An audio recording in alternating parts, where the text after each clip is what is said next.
प्रस्तुत करता हूं और निवेदन करता हूं कि इस पर विचार किया जाए।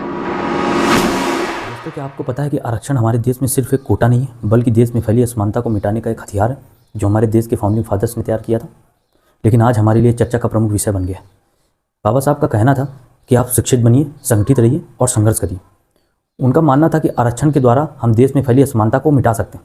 हमारे देश की कानूनी स्वतंत्रता तब तक मायने नहीं रखती जब तक कि सामाजिक स्वतंत्रता या सामाजिक न्याय हमारे देश में नहीं हो जाता।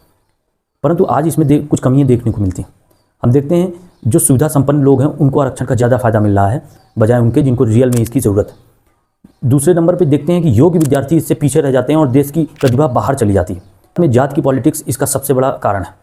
जात की पॉलिटिक्स होने के कारण आरक्षण को एक प्रकार से कि अगर आप एससी हैं, अगर आप एसटी हैं, अगर आप ओबीसी हैं तो आपको ईडब्ल्यूएस आरक्षण नहीं मिले, भले पॉलिटिक्स के दायरे में ला दिया है और इससे आरक्षण उन लोगों को नहीं मिल पा रहा है जिनको इनकी रियल में ज़रूरत है।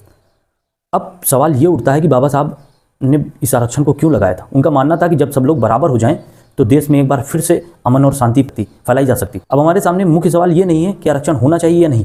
अब हमारे सामने मुख्य सवाल ये है कि आरक्षण का फ़ायदा क्या वास्तव में उन लोगों को मिल रहा है जिनको रियल में इसका फ़ायदा मिलना चाहिए। और अब अंत में आपके लिए एक सवाल, क्या आरक्षण आर्थिक आधार पर होना चाहिए?